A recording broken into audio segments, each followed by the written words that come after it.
নমস্কার শ্রোতা বন্ধুরা, আজ ঋতধারা মনোরমা সাধু ইউটিউব চ্যানেলে শুনবেন একটি নতুন গল্প। আজকের গল্পের নাম সমুদ্র। লিখেছেন অধ্যাপিকা লেখিকা বাণী বসু। ছেলেবেলায় আমরা ছিলাম গরিব, কিন্তু একদম ছোটদের ঐশ্বর্য সম্পর্কে ধারণাটা বড়দের মতো নয় বোধহয়। তাই আমরা ভাই বোনেরা, অন্তত আমি আর বিনু, জানতাম না যে আমরা গরিব। বাবা গলা ছেড়ে হা হা করে হাসতেন। মা ছিলেন সন্ধ্যা প্রদীপের শিখার মতো।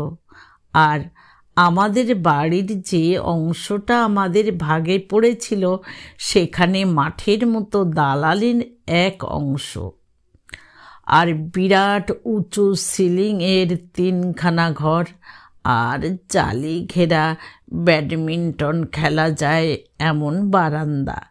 এরকমটা আমাদের কোনো বন্ধু বান্ধবদের বাড়িতে আমরা দেখিনি। আসবাব ছিল কতকগুলো, আর এদিকে মহাকায় এক আলমারি, ভীষণ ভারী একটা দেরাজ, পেতলের টপওয়ালা টেবিল, আর 5-6খানা অদ্ভুত আকারের চেয়ার।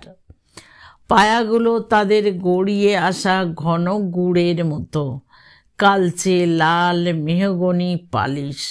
সবার ওপরে আমাদের সবচেয়ে প্রিয় ছিল দালানে আমার চেয়েও বড় মাপের একটা সাদা পাথরের পরীর মূর্তি। সে ডানা গুটিয়ে মুখ একটু নিচু করে নামছে, একটা পা মাটিতে আর এক পা এখনো শূন্যে।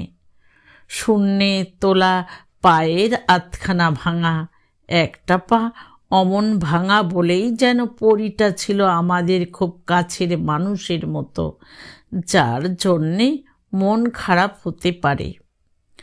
কত দিনকার জিনিস সব, হিসেব জানি না। কখনো এসবে পালিশ চড়েনি, ঘর দোর কখনো রং হতে দেখিনি, কিন্তু সব কিছু ঝকঝক তকতক করত। বাবা মা আর দিদি মিলে ঝেড়ে ঝুড়ে সব কিছু এমনি রাখতেন। বাইরের থেকে বাড়িটাকে দেখিয়ে যদি বন্ধুদের বলতুম এই আমাদের বাড়ি, তাহলে তারা মূর্ছা যাবার জোগাড় হতো। তোরা এই বাঘ বাড়িতে থাকিস, তোদের বাবা রাজা না কি রে? এ কথা বাবা মার সামনে বলার জো ছিল না। বললেই বাবার হাসি মুখ আধার হয়ে যেত, মায়ের মুখের চেনা আলোর শিখাটা দপ করে নিভে যেত, আর পরে কোনো সময়ে দিদি কোনো একটা হাতের কাজ সারতে সারতে আনমনে ধমক লাগাতো, বলার আর কথা পাস না না রে টুনি?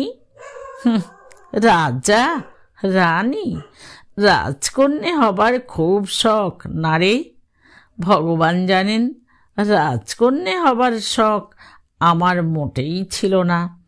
রাজকন্যেদের রাজ্যে দৈত্য এসে সব পাথর করে দিয়ে যায়।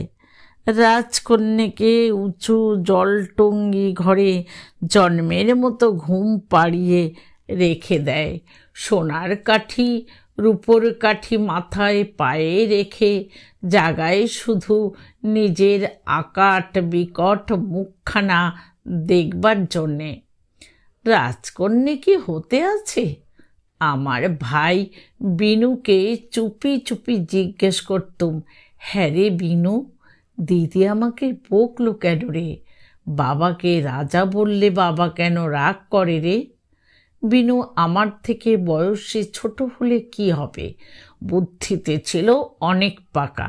বলতো, তুই জানিস না টুনি, আমাদের ঠাকুরদা এই এত বড় বাড়ি, বাগান, ঠাকুর দালান সব করে গেছিলেন। ঠাকুরদাকে সবাই রাজা বলতো। তো কি, ভালো তো? দুর্বোকা, ভালো কোথায়? মদ খেত তো ঠাকুরদাদের সব পাই, কেউ কোনো কাজ করতো না, খালি পায়রা ওড়াতো আর বেড়ালের বিয়ে দিত আর সাহেবদের পা চাটত। তাই তো আমাদের আজকে এই দুরবস্থা।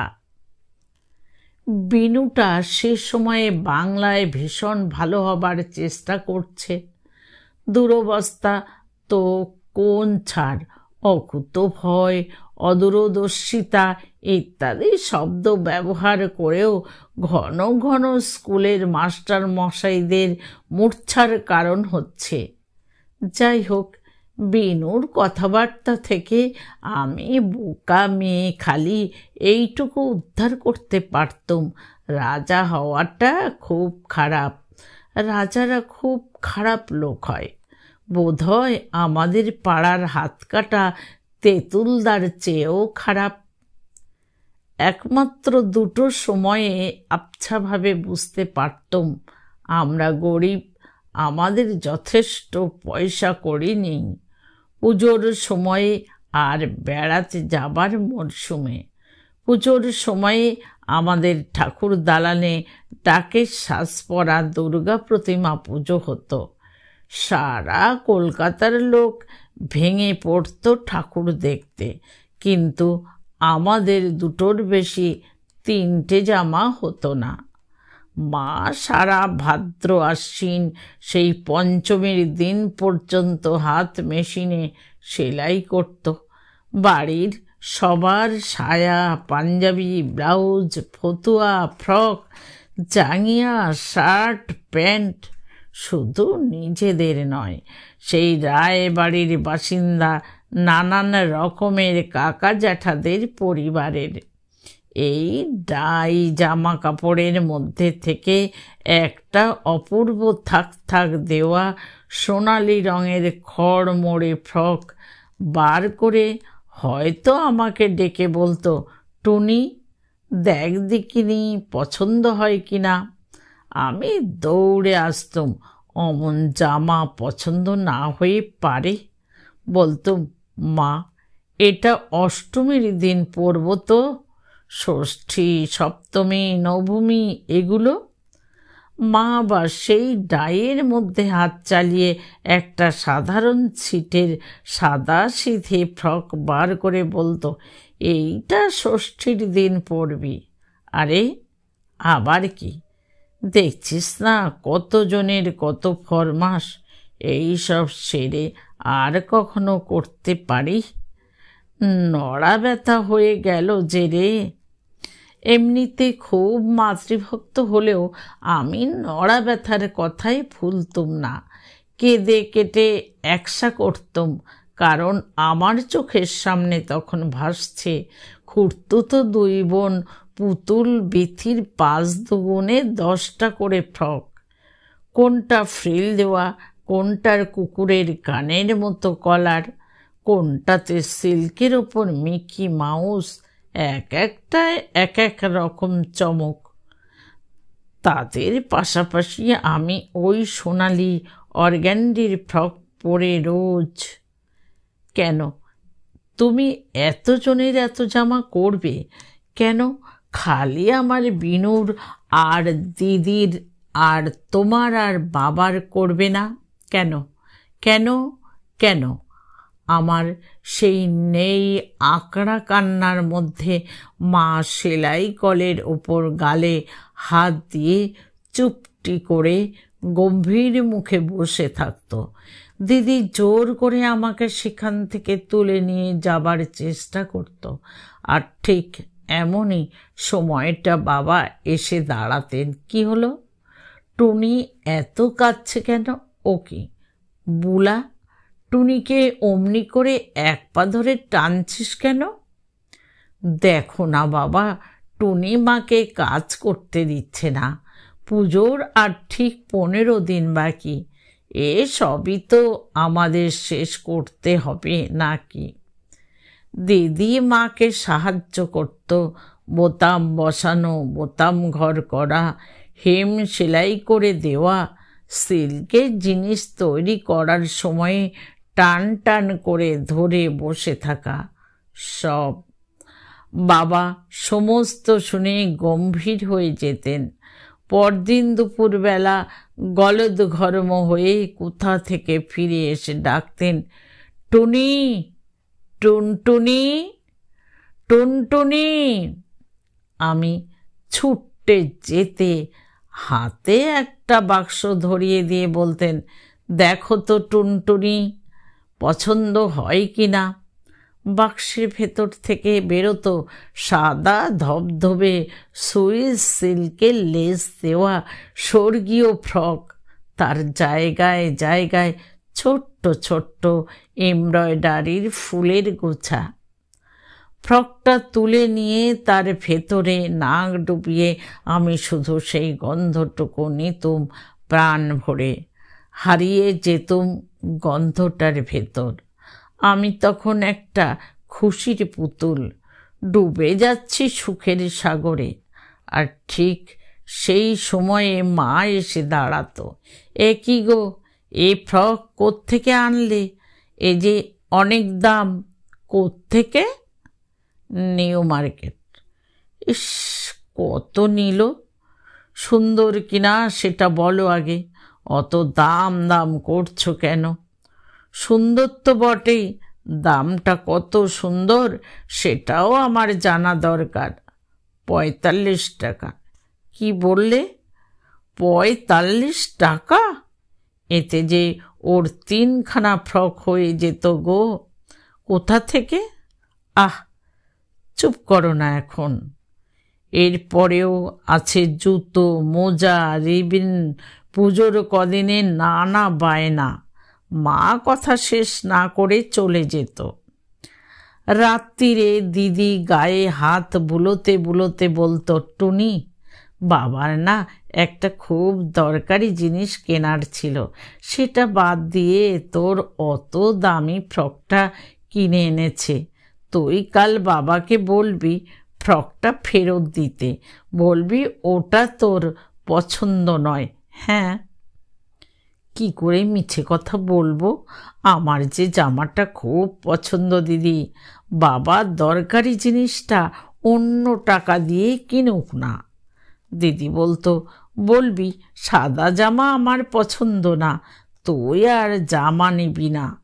আমি তখন কাঁদো কাঁদো হয়ে বলতুম, তোমরা সবাই বিচ্ছিরি, আমার জামাটা এত পছন্দ, তবু ওটা অপছন্দ বলতে বলছো।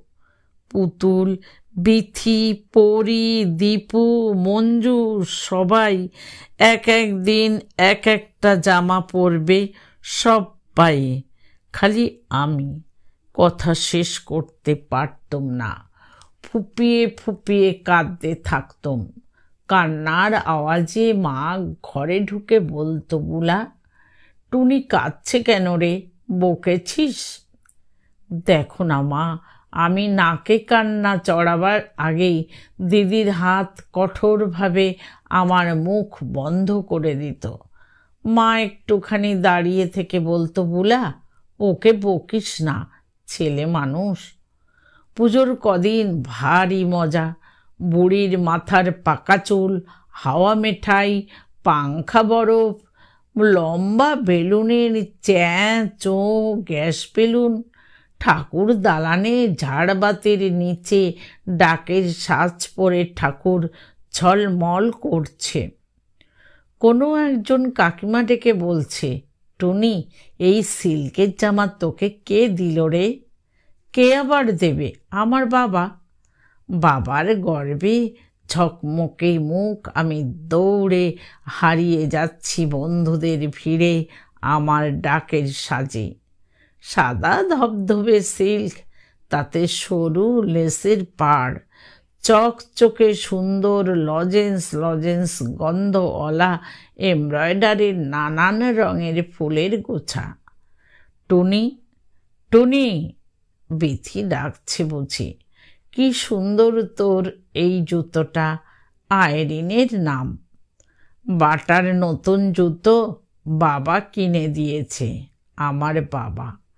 সগর্বে বলতে বলতে আমি দৌড়ে নামবো ঠাকুর দালানে, চামড়ার জুতো পরে ওঠা বারণ।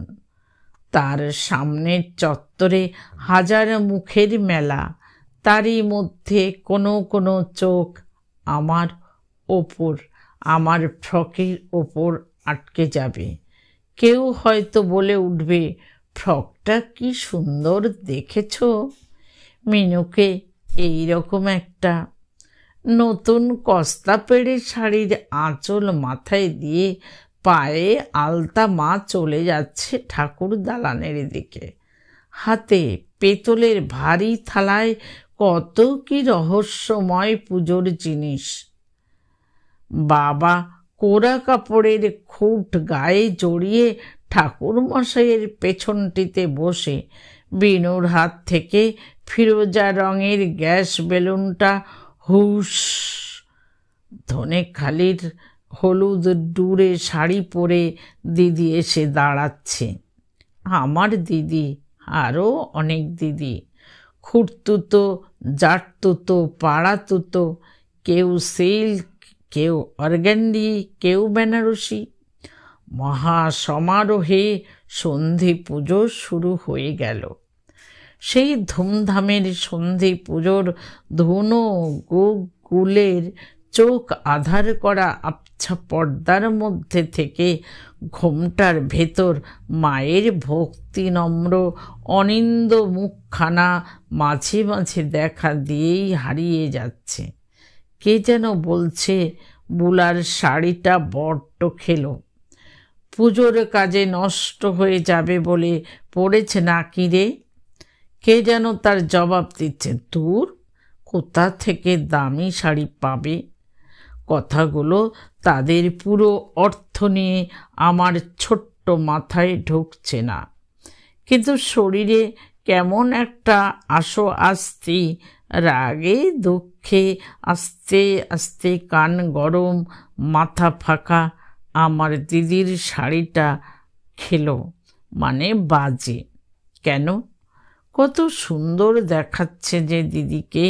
শাখিয়ে ফু পাড়ছে দিদি সমানে, গালগুলো গোল টোপর হয়ে ফুলে উঠছে, কপাল, নাক, থুতনি সব দুর্গা ঠাকুরের মতো লাল।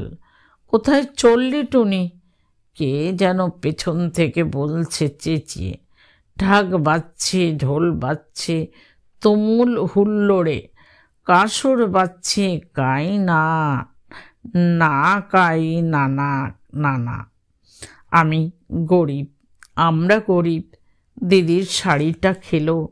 পিনুর হাফ প্যান্ট ঝলঝলে, বাবার খালি গায়ে কোচার খুঁট।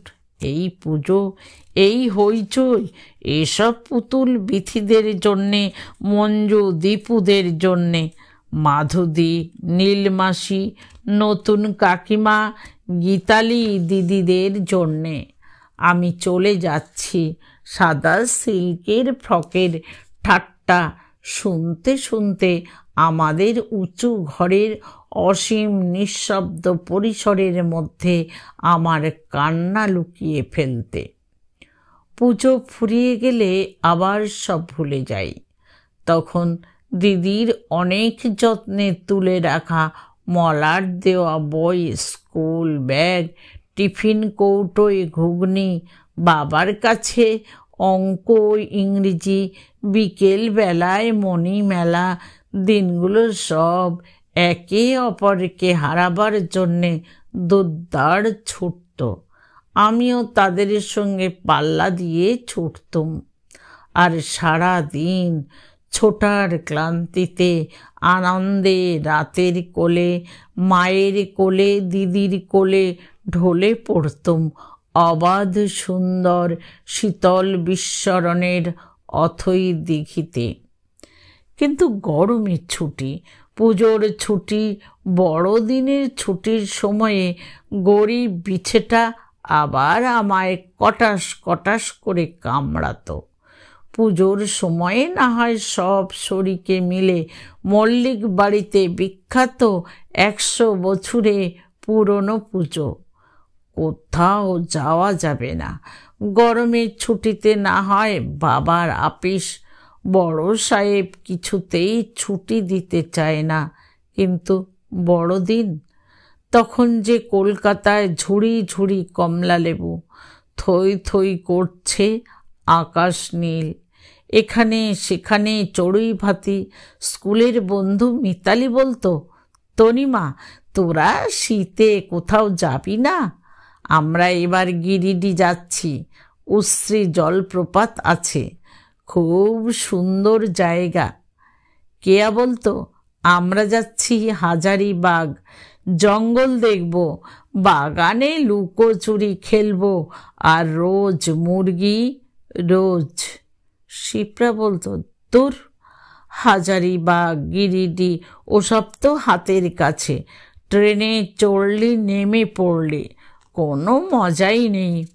আমরা যাব দুরাত্রিরের পথ দিল্লি, লালকেল্লা দেখব, কুতুব মিনার দেখব, তাজমহল দেখব চাঁদের আলোয়, বাবা বলেছে। আমি অবাক হয়ে ভাবতাম, কুতুব মিনার কুতুবউদ্দিন আইবক তৈরি করেছিলেন, ইলতুৎমিশ শেষ করেন সেই কুতুব মিনার। লালকেল্লা, যার ভেতরে ময়ূর সিংহাসন, দেওয়ানি খাস, দেওয়ানি আম, ওসব তো পুরনো হয়ে যাওয়া ইতিহাস বইটার পাতায় থাকে, দেখা যায়, ওদের দেখা যায়।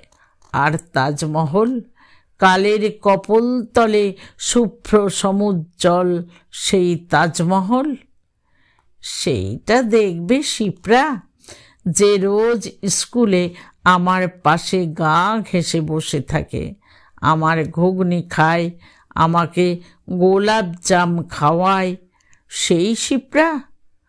বাবা বাবা, এবার বড়দিনের ছুটিতে আমরা কোথায় যাব? বাবা অবাক হয়ে চেয়ে বলতেন, অবুলা, দেখ তো ছোট্ট টুনটুনি পাখিটা কি যেন কিচিরিমিচির করছে। না বাবা, সত্যি বলো না, শিপ্রারা যাচ্ছে, মিতালিরা যাচ্ছে, সবাই যাচ্ছে যে। সবাই চলে যাচ্ছে? তাহলে তো সারা কলকাতাটাই গড়ের মাঠের মতন ফাঁকা হয়ে যাবে রে। শুদ্ধ আমরা কজন বেড়াবো, খালি বেড়াবো। ঠাট্টা নয়, বলো না। দিদি হঠাৎ তার বাটনা বাটা হলুদ হাত ছোট লাল গামছায় মুছতে মুছতে এসে দাঁড়িয়েছে। বাবাকে বিরক্ত করছিস কেন রে টুনি? দেখছিস না হিসেবের কাজ করছে? বাবাকে মাকে ভয় পেতুম না, কিন্তু দিদিকে বিলক্ষণ। ও দিদি, বাবাকে বলো না বড়দিনের ছুটিতে আমাদের দিল্লি নিয়ে যাবে, লালকেল্লা দেখব, তাজমহল, বলো না। দিদি গম্ভীরভাবে বলতো, তোর কোন বন্ধু যাচ্ছে? শিপ্রা যাচ্ছে। তাই অমনি তোকেও যেতে হবে, লোকে যা যা করবে তোকেও ঠিক তাই তাই করতে হবে। বাহ, লোককে নকল করে যারা, তাদের কি বলে জানিস? ভয়ঙ্কর কিছু বলে নিশ্চয়ই, আমি আর কথা বাড়াতে সাহস পাই না, কিন্তু কান্না গিলে নিতে নিতে ভাবতে থাকি, দিল্লি যাওয়াটা তো খারাপ কাজ নয়, কোনো মতেই নয়। তাহলে রাত্রিরে ঘুমের ঘোরে মায়ের গলা শুনি, সত্যি কাছাকাছি, খুব কাছাকাছি থেকেও যদি দিদির গলা। তুমি চুপ করো তোমা, এই করতেই বাবার প্রাণ বেরিয়ে যাচ্ছে। ছোটরা তো ওরকম অবুঝপনা করবেই। আবার ঘুমিয়ে পড়ি, ছোট্ট একটা বিছে বুকের ভেতরে নিয়ে। বিছেটা কুটুস কুটুস করে কামড়াবে, গর্তের মধ্যে সেধবে, আর ঘুমের মধ্যে কে যেন বলতে থাকবে, তোদের টাকা পয়সা নেই, তোরা কি করে, তোর বাবার টাকা পয়সা নেই, তোরা কি করে।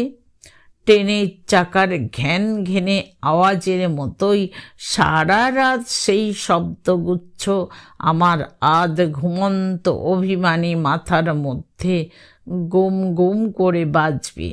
আমি যাচ্ছি, আমি ট্রেনে চড়েছি ঠিকই, কিন্তু সে ট্রেন দিল্লি যায় না, হাজারিবাগ যায় না, অস্ত্রী যায় না। এক নিদারুণ দুঃখের দেশে, নেই নেই গরিবের দেশে নিয়ে যায়। সেখানে বাবাদের টাকা থাকে না, দিদিদের শাড়ি খেলো হয়, খাটো শাড়ি সেমিস পরে রাতুল চরণে আলতা মায়েরা অবিশ্রান্ত ঘুরে বেড়ায় কাজের পাকে। সেবার কিন্তু বাড়িতে ভারী একটা আনন্দের ব্যাপার ঘটল। বিদেশি টিকিট মারা নীলচে নীলচে চিঠি আমাদের বাড়িতে মাঝে মাঝেই আসতো। একদিন ওই রকম একটা চিঠি নিয়ে বাবা ঝলমলে মুখে দালানের শেষে রান্নাঘরের মুখে এসে দাঁড়ালেন। ওগো, শুনছ? ফুটকুন আসছে যে। মা তোলা উনুনে দুধ বসিয়েছিলেন, উঠে দাঁড়িয়ে আরও ঝলমলে মুখে বলল, ফুটকুন ঠাকুরপো? সত্যি? হ্যাঁ গো, সব পাই। ফুটকুন, স্টেলা, ছেলে মেয়ে? মা ব্যস্ত হয়ে বলল, আমাদের এখানে? সে কি গো, মেম সাহেব, তার সাহেব মেম, ছেলে মেয়ে কোথায় থাকবে? কি খেতে দেব? বাবা হাসি মুখে বললেন, তবে শোনো ফুটকুন, কি লিখেছে প্রিয় মেজদা। এবার দেশের এবং আমাদের বাড়ির সাবেকি পুজো দেখাতে ফ্যামিলি নিয়ে দেশে যাচ্ছি। তোমার কাছেই থাকবো, অন্য কোথাও তো আমাদের জায়গা হবে না। আমাদের থাকা নিয়ে একদম উদ্বিগ্ন হবে না। আমি লাউ শাকের চচ্চড়ি খাবো মটর ডালের বড়া দিয়ে, লাউ চিংড়ি পটল ভাজা, মৌরলা মাছের বাটি চচ্চড়ি যদি সম্ভব হয়, আর এরা খায় আলু সেদ্ধ, বাঁধাকপি সেদ্ধ, বিন আদ সেদ্ধ, কাঁচা টমেটো, কাঁচা গাজর। শুধু জলটা একটু ফোটানোর ব্যবস্থা করবে। পুজোটা কাটিয়ে আমরা একটু বাইরে বেরোবো, তারপর ফিরে আসব। 3 সপ্তাহের ছুটি। মেজ বৌদির চরণে আমার প্রণাম দিও। বৌলা কত বড় হলো, তোমার ফুটকড়াই দুটোকে তো আমি দেখিনি। ইতি তোমাদের ফুটকুন। দিদিও ততক্ষণে এসে দাঁড়িয়েছে, হাসি মুখে বলল, আমি ব্যবস্থা করে দিচ্ছি বাবা, তুমি ভেবো না। সাহেব কাকা আর স্টেলা কাকিমা থাকবে আমাদের ঘরে। তোমাদের ঘরে থাকবে লীলা আর সুভাষ। বৈঠকখানার তক্তপোষে বিনু আর তুমি, মেঝেতে বিছানা করে আমি, মা আর টুনি। বাবা বললেন, দেখলে তো, হয়ে গেল। বুলা না হলে কিছু হয়? বলে বাবা মধুক্ষরা দৃষ্টিতে দিদির দিকে চাইলেন। জন্মে থেকে বোধহয় আঁতুর ঘর থেকে শুনছি, সাহেব কাকা, সাহেব কাকা, ফুটকুন ফুটকুন। এ বাড়ির এক ছেলে আমাদের জাটতো না খুঁড়তো না কি কাকা, ব্যারিস্টারি পড়তে গিয়ে নাকি আর ফেরেননি। ওখানেই মেম বিয়ে করে রয়ে গেছেন। তার সাহেব ছেলে, মেম মেয়ে। তার বাবা রেগে মেগে তাকে ত্যায্য করে দিয়েছেন। নিজের লোকেদের সঙ্গে সম্পর্ক নেই, খালি মেজদা মেজ বৌদি বলতে সাহেব কাকা অজ্ঞান। নিয়মিত চিঠি লিখে খোঁজ খবর নেন। সে বোধহয় আজ 17-18 বছর হয়ে গেল। সেই সাহেব কাকা মেম কাকি আসছেন।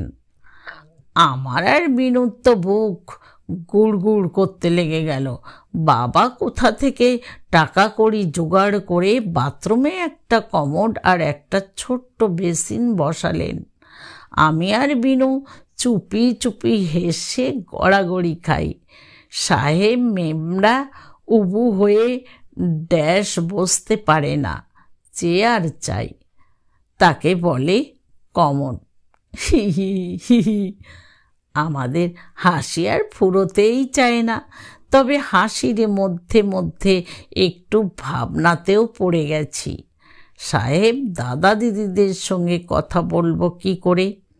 দু ভাই বোনে মুখস্থ করতে থাকি, what is your name?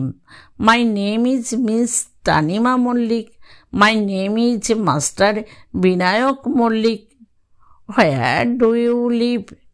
I live at Chora Bagan in Calcutta. তারপর বাসস্থানের প্রশ্নোত্তরটা দরকার লাগবে না বুঝে দুজনে আবার হাসতে থাকি। Which class do in read in? I read in class 4। I read in class 3। বলতে বলতে বিনুটার ধৈর্য শেষ হয়ে যায়।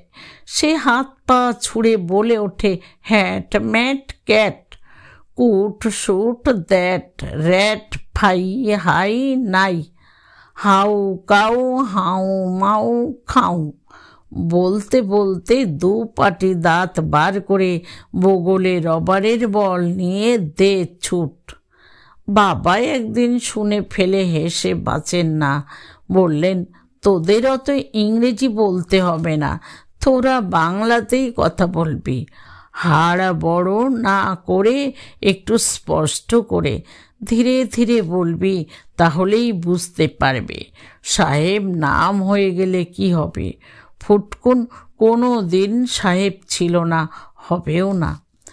চিকচিকে সিল্কের শাড়ি পরা, ঘাড়ের কাছে নুটু নুটু খোপা বাঁধা স্টেলা কাকিমা চারদিকে তাকিয়ে বললেন, এত উঁচু গড়, এরকম আর্কিটেকচার, বিউটিফুল স্ট্যাচুজ, এ তো ক্যাসেলে থাকে। তোমরা এ বাড়ি পাবলিক শোয়ের জন্য ওপেন করে দাও না কেন? আমাদের ওখানে তো কত এরকম বাড়ি ডিউক ব্যারনরা পাবলিকের জন্যে ওপেন করে দিচ্ছেন, তাইতে মেইনটেনান্সের খরচা উঠে আসে। ফুটকুন কাকা চায়ে চুমুক দিতে দিতে বললেন, স্টেলা, তুমি আর এখানে তোমার ইংরেজি পাটোয়ারি বুদ্ধি নাই খেলালে। ইতিহাসের পাতা এখানে জীবন্ত হয়ে রয়েছে, ডার্লিং মিউজিয়াম হয়ে নেই। স্টেলা কাকিমা বলেন, পাটোয়ারি কি বললে? কোনো গালি নও তো? খাবার দিকে তাকিয়ে এক চোখ টিপে ফুটকুন কাকা বললেন, কি যে বলো, তোমাকে বাংলা গ্রামারটা এখনো শেখাতে পারলুম না। বারোয়ারি পুজো বলছিলুম না, আমাদেরটা যদিও মল্লিক বাড়ির পুজো, এখন বারোয়ারি হয়ে গেছে। কতজন শরিক এখন মেজদা? কথা ঘোরাতে পেরে ফুটকুন কাকা খুব খুশি। বাবা বললেন, 37 জন। লীলাদি বলল, Tuni, how cute, she is a little red riding hood. ওরা কেউ কিছুতেই সেদ্ধ খাবে না। সুভাষদা তার বাবার কথা শুনে বলল, ড্যাড বেরোবার একটু সেলফিশ থাকছে, আমরা শোবো কাবো।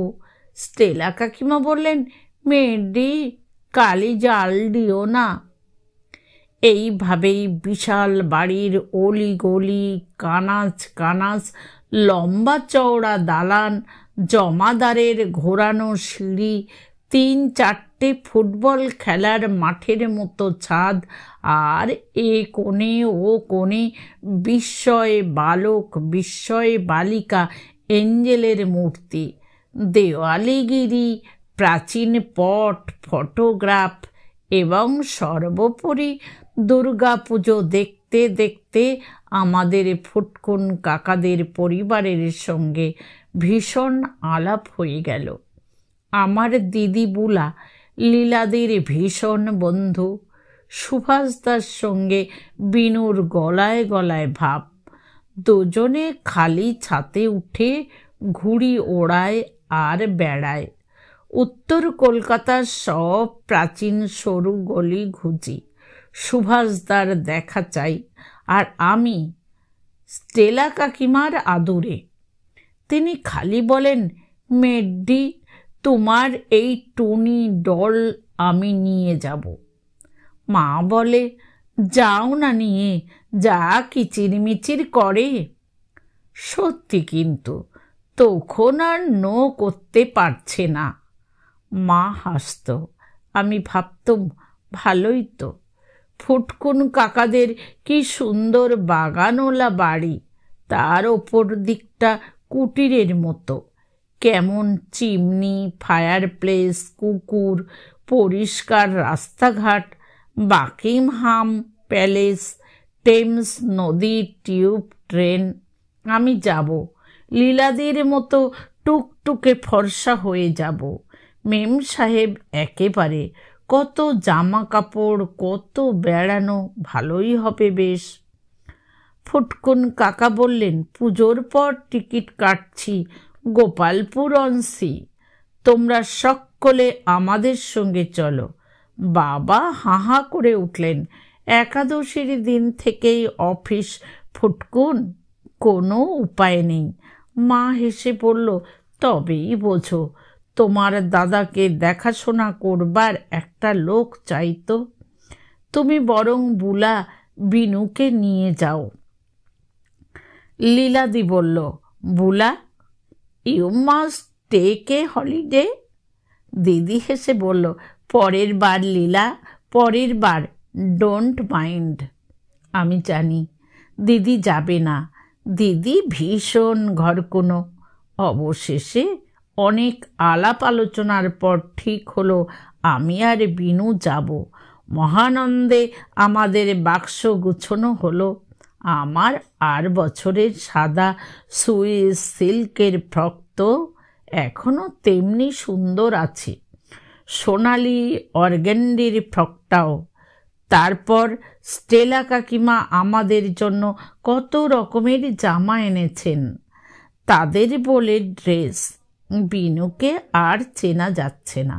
আমিও যখন লম্বা স্ল্যাক্স, পেন্টুল আর নকশা করা টপ পরে ছোট চুলে পনিটেল বেঁধে ফিটফাট হয়ে গেলুম, দিদি আদর করে বলল, দেখো তো টুনি, এবার তোকে কেমন ছবির বইয়ের খুকুর মতো দেখাচ্ছে। আমি আর বিনু মহাগর্বে উৎফুল্ল হয়ে দু পকেটে হাত গুজে ট্যাক্সিতে উঠে পড়লুম। ভীষণ তাড়া। ওদিক থেকে মিতালি ছুটতে ছুটতে আসে, তনিমা, তনিমা, কোথায় যাচ্ছিস রে? সমুদ্র দেখতে, সমুদ্র, গোপালপুর অনসি। আলো আলো মুখে বলতে থাকি। ট্রেন চলেছে স্লোই সাস করে, শব্দ নেই। মোটা গদির মধ্যে ডুবে যাচ্ছি। কি সুন্দর ঠান্ডা। দুহাত জড়ো করে বুকের কাছে ধরেছি। লীলাদি অমনি গোলাপি রঙের 3 কোনা শাল আমার গায়ে জড়িয়ে দিল। তার কোনো ওজন নেই, অথচ কি সুন্দর গরম। কাচের বাইরে কিছু দেখা যায় না, খালি আমাদেরই ছবি। কামরার মধ্যে আলো, স্টেলা কাকিমার লালচে সাদা মুখ, লীলাদির লাল ব্লাউজ, কালো স্কার্ট, সুভাষদার সোনালি চশমা, বিনুর ফটফটানি। কামরা জুড়ে ওদের অবিশ্রান্ত উত্তেজিত ইংরেজি, যার এক বর্ণ বুঝতে পারছি না। বাস্কেট থেকে নাম না জানা সুগন্ধের খাবার, স্পেন্সেস নামের হোটেলের নাম লেখা বাক্স। তারপর একটা পুরো বাক্স জুড়ে দুলতে দুলতে, ভুলতে ভুলতে ঘুম। ঢুলতে ঢুলতে কখন জাগি, কখন আবার ঘুমের মধ্যে গুলিয়ে যাই, নিজেই জানি না। এমন ঘুম কখনো ঘুমোইনি, এমন দোলা কখনো দুলিনি, এমন জাগাও কখনো জাগিনি। সিঁদুরের গোলার মতো সূর্য, মাঠের পরে মাঠ, ডোবা, খাল, বিল, নদী, নালা, ঢকাঢক ঢকাঢক, পুল, সূর্য, পানকৌড়ি, সাদা বক, কালো ফিঙে, সূর্য। মাঠগুলো দূরে সরে যায়, আবার কাছে চলে আসে, গাছের পাতার ফাঁক দিয়ে সূর্য। বিনু চলেছে, টুনি চলেছে, টুনি চলেছে, বিনু চলেছে, লীলাদি কোলে, বইয়ের পাতায়, বিনুর হাতে লঞ্জেস ছানা। মেম কাকিমা, সাহেব কাকা, সুভাষ দাদা খবর পড়ে, লাফিয়ে নামে, লাফিয়ে ওঠে। টুনি চলেছে অনেক দূরে, বিনু চলেছে অনেক দূর। পুরনো শহর, পুরনো বাড়ি, নোংরা গলি, ধ্যাত্তেরিকা, ঘ্যাঙর ঘ্যাঙর চরকা ঘ্যাঙর। ঈদুজ্জোহা, ঈদ উল ফিতর, টুনি বিনুর পেটথম ট্যুর, দেখতে দেখতে বেরহামপুর।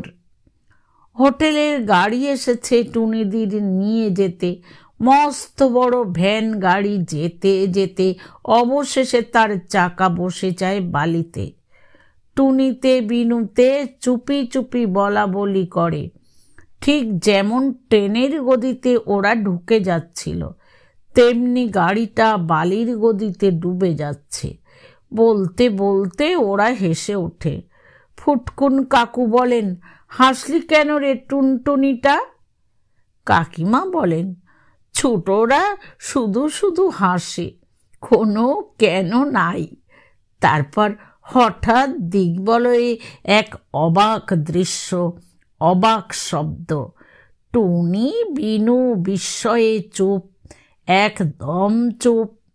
সুভাষদা লাফিয়ে নামছে, হু হু করে ছুটে যাচ্ছে ক্যামেরা নিয়ে। কাকিমা দাঁড়িয়ে পড়ে বললেন, ও ইটস ওয়ান্ডারফুল। লীলাদি বলে, it's better than Brighton. Phutkun কাকা টুনি বিনুর দিকে তাকিয়ে এক চোখ টিপে বলেন, দেখতে হবে তো কাদের দেশের সমুদ্র। সেই হোটেলটাও অবাক, অবাক তার ঘরদোর, বাথরুম, বিছানা, জানলা, বারান্দা, তার লাউঞ্জ ঘর, খানাপিনা, পাম গাছের সারি।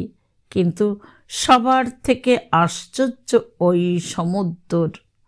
তার সামনেটা যেন গঙ্গা জলের সঙ্গে সাবানের ফেনা মেশানো। আরেকটু দূরে অদ্ভুত সবুজ, যেন তার তলায় আলো জ্বলছে। তারপর নীল, নীল চিকচিকে ময়ূরকণ্ঠী নীল। বালির পাড়ে কত বালিয়াড়ি, মাথায় বসে সবুজ নীল, নীল সবুজ। ডিঙি ভেসে যায়, ভেসে ফিরে আসে। দূরে ট্রলার, এখানে চান করো না, পাথর আছে। বিনু শুনছে না, সুভাষদার সঙ্গে কালো পাথরের ওপর বসে বসে হাসতে হাসতে ঢেউ খাচ্ছে। টুনির অত সাহস নেই, সে কাকুর ছোট প্যান্টের কিনারা ধরে জলে নামে। হুস করে মাথার ওপর দিয়ে ঢেউ চলে যায়, উঠতে না উঠতে আবার ঢেউ। সারা দিন, সারা বিকেল সেই বিশাল পারাবারের তীরে টুনিরা করে খেলা। অদ্ভুত খোলা পোশাক পরে, সাদা হাত সাদা পা। লীলাদি, মেম কাকিমা বালির উপর রোদ পোয়ায়, জলে নেমে যায়। ভালুকের মতো রোয়া ওলা নরম তোয়ালে জড়িয়ে উঠে আসে, মাথায় কেমন চুল ঢাকা টুপি। খেলতে খেলতে কাছাকাছি হলে বিনু কুলকুল করে হাসে। দেখ টুনি, আমরা কেমন বিলেতে এসেছি। টুনি যদি বলে ফ্যাট, বিনু তখন আঙুল তুলে দেখায়, এই দেখো কত মেম, কত সাহেব।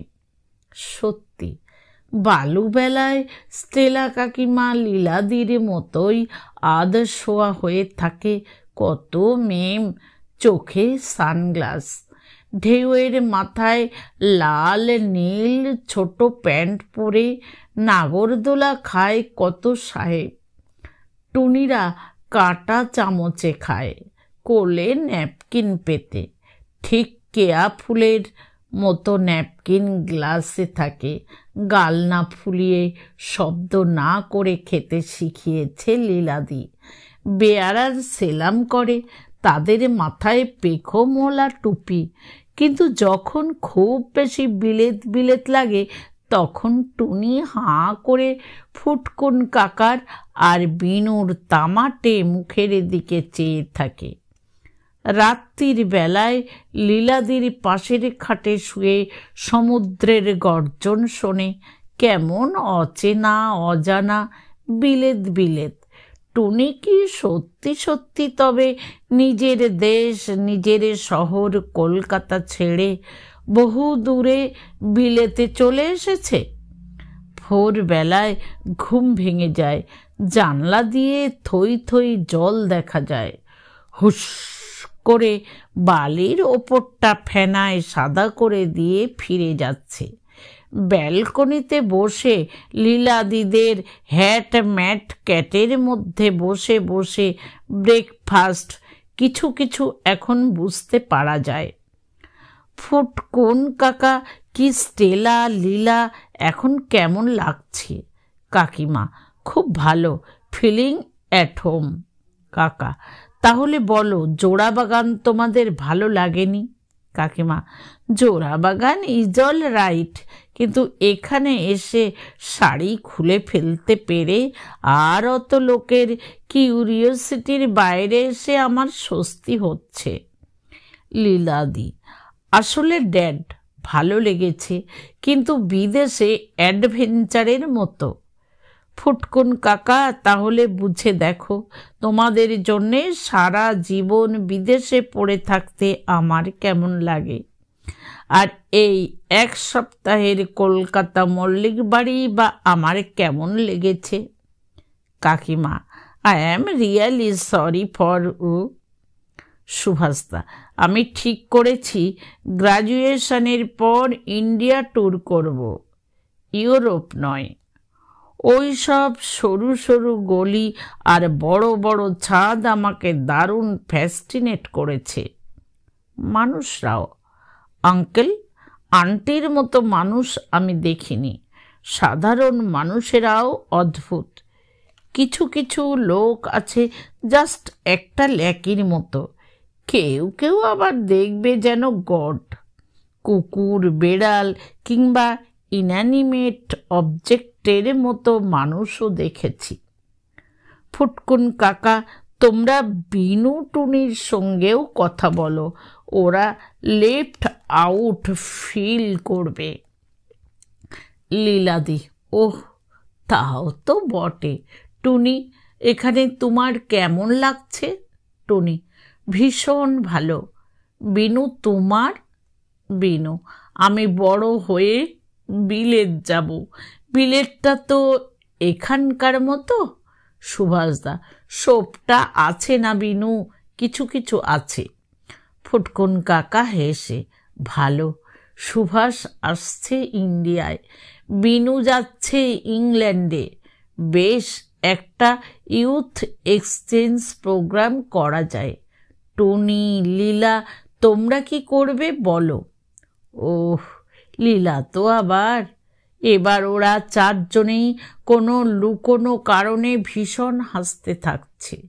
বিনু কিছু না বুঝে হাসতে হাসতে ব্যালকনির রেলিংয়ের দিকে ছুটে গেছে।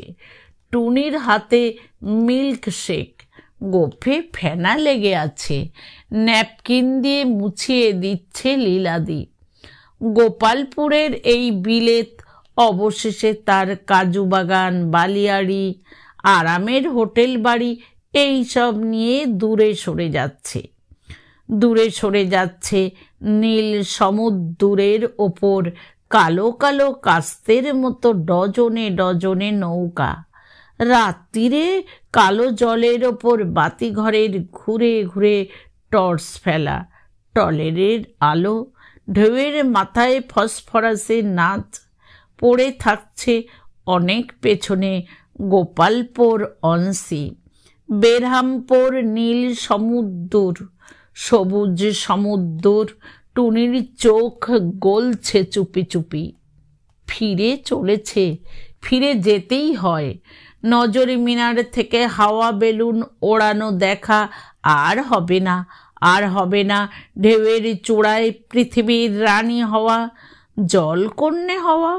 বিশাল সমুদ্র চলে যাচ্ছে, কাছে চলে আসছে পুরনো শহর, পুরনো বাড়ি, পুরনো জীবন। ছেঁড়া মলাট, ফাটা বেঞ্চি, কালির দাগ, খ্যাংরা ঝাঁটা ঝুড়ো গোপ, টাক মাথা টিউবওয়েলের ঘটাং ঘটাং হ্যাচ্চ হাঁচি, ফিচকে হাসি, মোড় জটলা, বস্তি ঝগড়া, সরু গলি। টুনি বিনুকে নিয়ে বাগবাড়ির চওড়া সিঁড়ি দিয়ে উঠছেন ফুটকুন কাকা। ধরা গলায় বলছেন, বাবার হাত ধরে আসছি মেজদা, আবার কবে দেখা হবে জানি না। লীলাদি বললে, thanks for the wonderful experience জেঠিমা, বুলা আই লাভ মিস ইউ। কাকিমা বললেন, মেড্ডি আমাদের ওখানে চলে আসুন একবার। সুভাষদা বলল, বিনু, টুনি, উই মাস্ট মিট সুন। নেমে যাচ্ছে সবাই। এবার ট্যাক্সি, তারপর এয়ারপোর্ট হোটেল, তারপর প্লেন।